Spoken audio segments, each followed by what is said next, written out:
നമസ്കാരം. കൊട്ടാരക്കര മീഡിയയിലേക്ക് സ്വാഗതം. കേരളത്തിന്റെ സൗമ്യനായ രാഷ്ട്രീയ നേതാവ് തെന്നല ബാലകൃഷ്ണപിള്ളയ്ക്ക് ഇന്ന് വിട ചൊല്ലാനൊരുങ്ങുകയാണ് രാഷ്ട്രീയ കേരളം. തിരുവനന്തപുരം നെട്ടയത്തെ വസതിയിൽ രാവിലെ 10:30 വരെ പൊതുദർശനം നടക്കും. തുടർന്ന് KPCC ആസ്ഥാനമായ ഇന്ദിരാഭവനിൽ എത്തിക്കും. മുഖ്യമന്ത്രി അടക്കമുള്ളവർ അദ്ദേഹത്തിന് അന്തിമോപചാരം അർപ്പിക്കും. ഇന്നുച്ചയ്ക്ക് 1:30 ഔദ്യോഗിക ബഹുമതികളോടെ ശാന്തി കവാടത്തിലാണ് അദ്ദേഹത്തിന്റെ സംസ്കാരം നടക്കുക.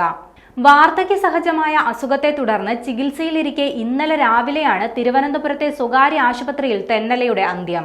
ദീർഘകാലം MP, MLA എന്നീ പദവികളിൽ പ്രവർത്തിച്ചിരുന്ന തെന്നല KPCC അധ്യക്ഷ സ്ഥാനവും വഹിച്ചിട്ടുണ്ട്. കോൺഗ്രസിന്റെ സൗമ്യ മുഖങ്ങളിൽ ഒരാളായി അറിയപ്പെട്ടയാളാണ് തെന്നല ബാലകൃഷ്ണപിള്ള. കൊല്ലം ശൂരനാട് സ്വദേശിയായ തെന്നല ബാലകൃഷ്ണപിള്ള തെന്നല N ഗോവിന്ദപിള്ളയുടെയും ഈശ്വരിയമ്മയുടെയും മകനാണ്.